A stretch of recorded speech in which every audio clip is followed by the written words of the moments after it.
Good morning and welcome to the Core Connection. I'm Mira Rubin here with you on Enlightened World Network. And today's topic is listening and how we're often tempted not to listen to our inner guidance. And we're going to look at what's at play when that happens and how we can maybe give ourselves permission to listen to perhaps avoid calamity. Anyway, before we get started, let's take a minute or two to get present. So let's take a deep breath in through your nose and hold it. And imagine clean, crisp oxygen flooding your lungs, flowing into your bloodstream, nourishing all your cells, all your organs, bringing vital life energy to your body and being. And as you exhale any tension, negativity, fatigue. And now let's take another deep breath in through your nose and hold it. This time, imagine brilliant, bright light lighting you up from the inside out, illuminating, electrifying, and energizing all your cells, your molecules, your electrons, creating a brilliant beam of light from your heart out into the world. And as you exhale any remaining tension, stress, negativity, fatigue. And now let's rub our palms together, vigorously rub those hands together and feel the tickling, the tingling, all that energy, and allow all those wonderful sensations to bring you present right here, right now, into this remarkable physical form that enables you to experience life. Welcome, welcome, welcome. So, listening. I had a conversation with a dear friend yesterday who called me because I think she called me because she would listen to me more than she would listen to the voice inside that was actually screaming for her attention. And to not make a certain decision or to not make a certain financial commitment that she was faced with making. And it struck me so deeply that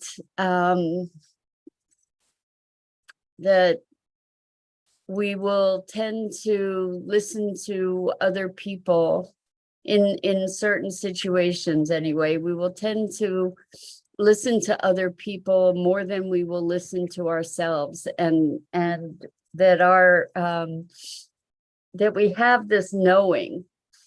We have a deep knowing, we have a deep knowledge that a feeling in our gut, a feeling of unease, a feeling of clenching or disruption, that if we pay attention, if we pay attention to these signals, they're not necessarily subtle. We talk about those quiet voices that want to give us guidance, but they're not always quiet. And I'm reminded of this is going to date me in a big way, but there was a TV series a long time ago called Lost in Space, and there was this family, the Robinson family, that was lost in space, and they had a robot that would sort of look out for them, and its warning alert was danger, Will Robinson, danger, Will Robinson. It had these robot arms that would go back and forth. And anyway, so I think that we get those messages. I think that those messages are available to us, and that we can unfortunately too often tend to ignore them, that we override our knowing. And I wanted to look at why that might be. And And I think it's because of what we could call an inconvenient truth. Sometimes that knowing is highlighting an awareness that we really don't want to be the case, where we want things the way we want things, and the reality of things doesn't always comply with the way we want things to be. So we want to, let's say we want to buy a house. We want to buy a particular house. Good morning, Bernadette. Thank you for the welcome back. It's great to be back with you. Great to have you here with us this morning. We're talking about listening. We're talking about what is it that tempts us to override our knowing, the voice inside that really knows what the deal is, and why we don't always listen. And so let's say there's a house we want to buy, and let's say we could even qualify for that mortgage, but the truth is that would be a big stretch, right? And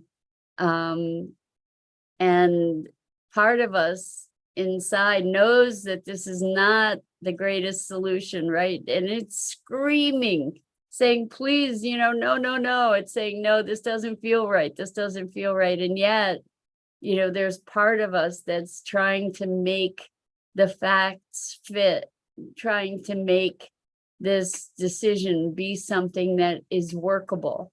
And when we override that part of ourselves that's really trying desperately to protect us, then we pay huge consequences for it, huge consequences.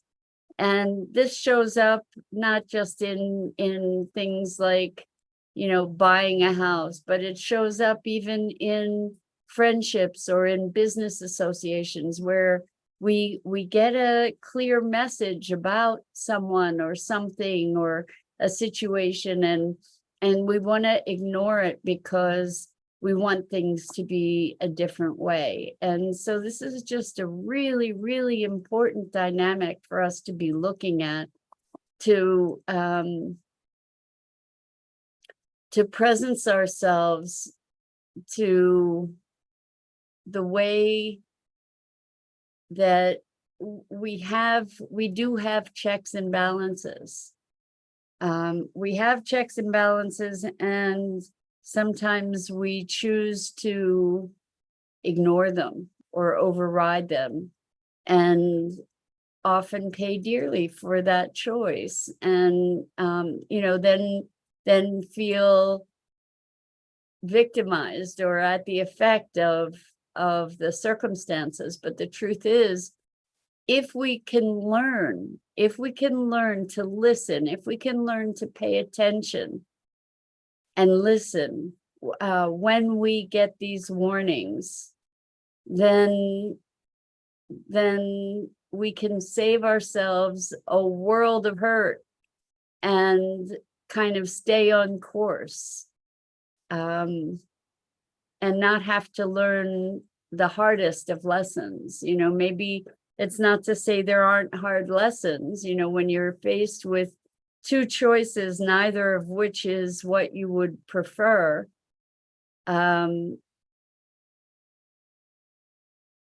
We're still often guided to at least the least bad choice. Can I say that? So I find it endlessly interesting, because I used to do this. I used to get messages, get clarity, or get that clenching in my stomach that would say, no, don't do this, or this isn't a great idea. And I would do it anyway. And then I would pay the price and, feel trapped in a situation that I had to muddle my way out of.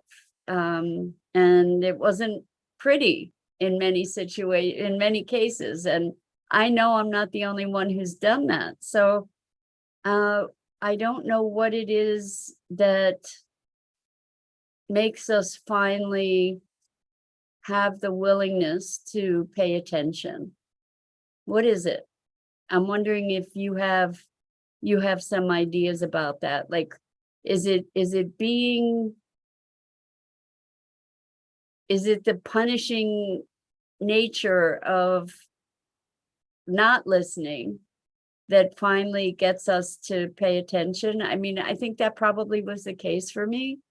Not sometimes I'm not the quickest study, and I have been known to have a stubbornness of intention. And I think I'm going to tie it into some of our cultural mores too, because we're sort of schooled into the just do it mentality, or push through, and determination is going to get you to the other side. And in certain circumstances that may be the case. However, there are things that it's better to just say no, to know when to, I guess, I'm sorry, all these platitudes coming to mind, but the song, I don't even know what the title of the song is, but it's talking about playing poker, and Kenny Rogers' song, I guess. You got to know when to hold them, know when to fold them, know when to walk away, and know when to run. And I guess what I'm addressing here today is that we do know. If we're willing to pay attention, we do know, because we get these clues, we get these, for lack of a better word, intuitions. I think it's beyond intuition. I think it's truly a knowing. And I'm sure that those of you who have learned to pay attention probably have learned the hard way, like me, to listen, and that there is a time for prudence. I'm not talking about being driven by our fears, but I'm talking about the knowing that is a clarity. There's a clarity to it. It's not a knowing that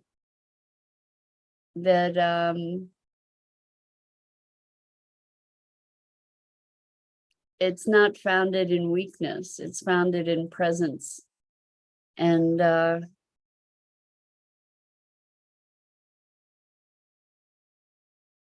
it's often, oh, Bernadette, that comment just showed. So Bernadette said, my comments don't appear to be showing, but just now that one did. So maybe try again, because I was wondering how come I haven't heard from you. So I'm really glad that at least that comment showed. And if you guys are writing comments and I'm not responding, please know that it's only because I don't see the comments. If I see them, I respond to them. So I'm not seeing anything other than what I've responded to so far. So there you go, Bernadette. Bernadette says, good morning, welcome back. I saw that first comment. Thank you. And it's great to be back with you. So we're talking about listening, and maybe the dynamics of this knowing that we sort of write off sometimes as intuition or a feeling. The thing is that our minds, our conscious minds, pick up but a very small fraction of the information that we're processing. So we're perceiving all kinds of things that we might not have any way to consciously identify. We are sensing air pressure. We are sensing micro movements in somebody else as we're talking to someone. We're sensing, we're perceiving, although not necessarily consciously, micro changes in voice, in sound, in air pressure, in temperature, in all kinds of things that we don't even have names for. We are sensory organs, so to speak. So Bernadette says, sometimes we live above our means, leading us down a road we truly want, or leading us further away from it. Bernadette, I appreciate you saying that sometimes we live above our means. Exactly. And so, we should have a whole other conversation about money. But let me come back to that. I just want to go into this conversation about we sense much more than our minds are consciously aware of, and yet we synthesize all this information, and then we get a response from our body and being based on lots of information that we're not consciously parsing. And that's what we call intuition. That's what we call a gut feeling. That's something that is picking up all these different inputs that we're not cognizant of. And so when we have that intuition, it's probably in many, many, many cases, it is much more richly informed than what we want to attribute to logic, or what we want to attribute to our powers of observation. And I think that we get to give credence to these experiences of awareness as they arise for us. And so now I'm going to bring the conversation back around to money. For this particular situation, there was a commitment on the offing that would be a commitment of many years that would be devastating, just devastating in terms of its impact. And I was so grateful that this friend had that voice loud enough that it made her reach out to me, because at least I didn't have the emotional involvement, the whole dynamic of wanting to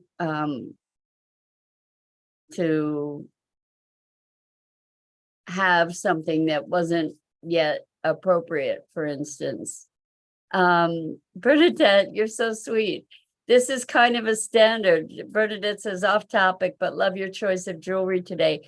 A lot of times you can't see what I'm wearing because the Zoom background goes out, but I love these earrings. They tend to show up here a lot, and I wear this necklace pretty much all the time. It's Moldavite. So Bernadette says, the beauty of having a difference of opinions. Yes, you can reflect. Well, see, the thing is that this person had exactly the same opinion that I did, but they didn't have the conviction. And that part of them was feeling like this didn't feel good, but they thought that they should be making this decision, and they felt pressured to make this decision. But part of them was like, no, it feels terrible. It shouldn't feel this way.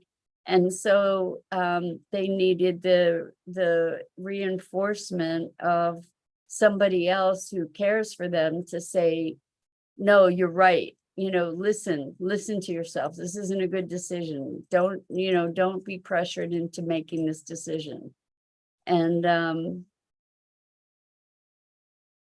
I think when we talk about living within our means, this is something that I battled with for a really long time in my life, because I wanted what I wanted.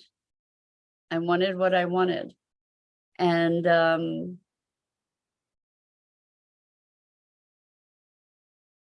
I spent a lot of money that I didn't need to spend, and for things that I thought I wanted, and then once I had them, they didn't matter so much.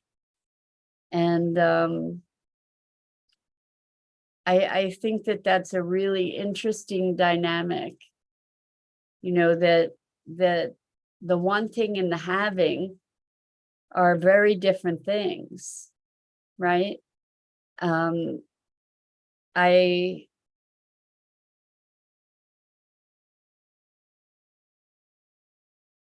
can say that the relation, Bernadette says, guilty of that also. I think so many of us are. I think we're really programmed to that in so many ways, to be, well, if you have this, it'll make you this, this, and this, or you'll feel this, this, and this when you have this thing, and then that thing is a thing that you may not even care about anymore. It reminds me of the little kids, like I carried it over from being a little kid where, you had to have that toy, and you get this brand new toy you get that you wanted so much, and you play with it for a little while, and then you want the next toy. And it's interesting. It's interesting how we do that.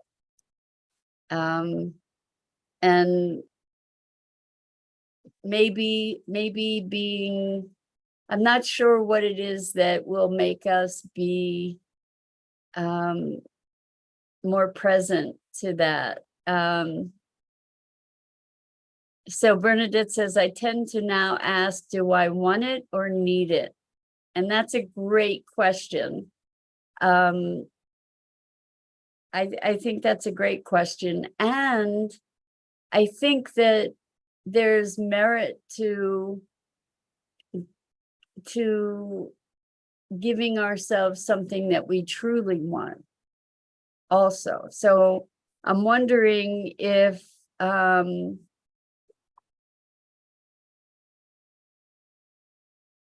so a lot of times we think we want something, but it's not what we really want. Again, here's another lyric. You don't always get what you want, but you get what you need.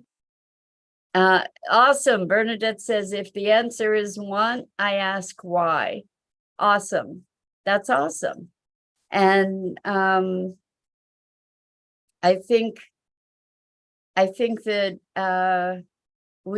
that's a brilliant thing to do, is this, like, what is it that will give me? What is it underlying that desire that I'm really looking to fulfill? And if you allow yourself to have something that you want because it actually gives you get joy from it, that's a beautiful thing. That's a beautiful thing. And we don't just need to be accumulating things for the sake of accumulating them, right? And I remember there was a car I really, really, really wanted, and I overextended myself to get it. And that car turned out to be literally to be a lemon, like through the lemon law, it was a lemon. And it was not a great decision. And then there was another car that I really, really wanted, and it did not overextend me, and it was a practical choice. And I still love that car. I still have that car. 11 years later, I still have that car. And thankfully she's still running, knock on wood. And so, there are merits, I think, to allowing ourselves the gifts of things that we will truly, truly, truly enjoy, and versus acquiring. So Bernadette says, followed by, will I enjoy this for some time or just instant gratification? Yes, exactly. Great questions. And is it practical? Is it something that will serve me? And in what way will it serve me? And is it worth the sacrifice that I am making to, like, is it worth the exchange? That's another thing to be looking at. So Bernadette says, LOL, I still have my car 12 years later. Zippy has been a treasure. Yes, yes, my sweet car has also been a treasure. So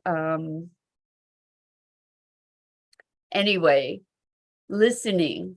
This is, listening and having that conversation with ourselves and being willing to receive the guidance, even if it means no for now. Even if it means don't make this choice for now. Even if we really want to make that choice, when we listen to our gut, we can save ourselves endless amounts of anguish and grief, I think.